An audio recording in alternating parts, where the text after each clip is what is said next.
Hey guys, I want to try to put out some informative videos and information. And just as a warning, probably from time to time, I'm probably going to do videos of my opinion of what's happening in the news, which, with the way the media is going and the politicians today, I probably could say something every day regarding my opinion to what's happening in the news.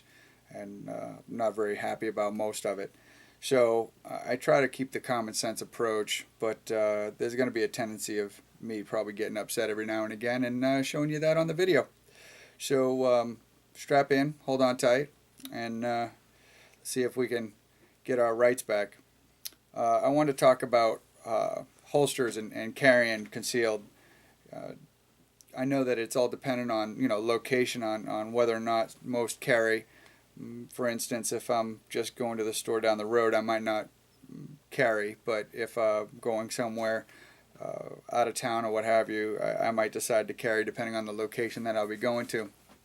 So, with that, locations that some people carry, there's pros and cons to everything, and it is personal dependence.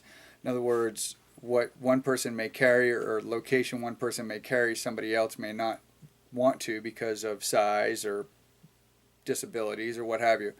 So the different locations are like the ankle holster or behind the back, the strong side, the support side, shoulder holsters.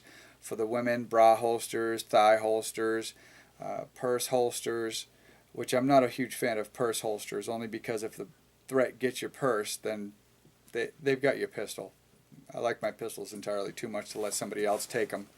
So, with that, the location that you carry is important. And one of the things I would definitely recommend is if you're going to carry, that you try out the clothing that you're going to wear, put your holster on, put your pistol in the holster, and then walk past the mirror and see if you can see that pistol. And if you can, then you might want to change your shirt. So there's certain locations where you might not want to carry just because it's going to be evident that you're carrying, and if you're carrying concealed, it's to carry it concealed so nobody else knows that you're carrying it.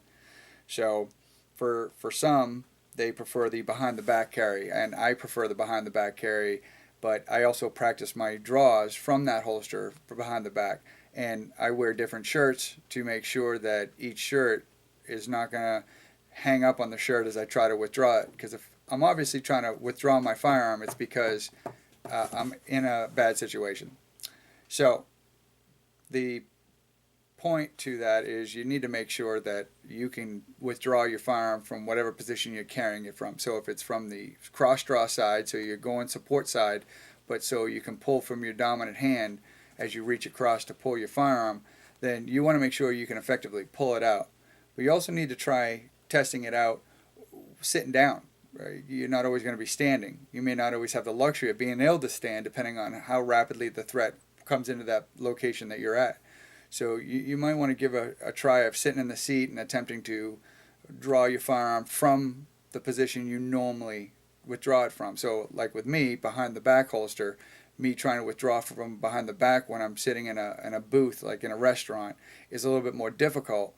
But I specifically will practice that as far as not in a restaurant, because that would draw a lot of undue attention, but I'll actually lean forward and go to reach for it to make sure that I can actually withdraw it out of its location and make sure that I'm in a comfortable position to be able to do that draw if I had to.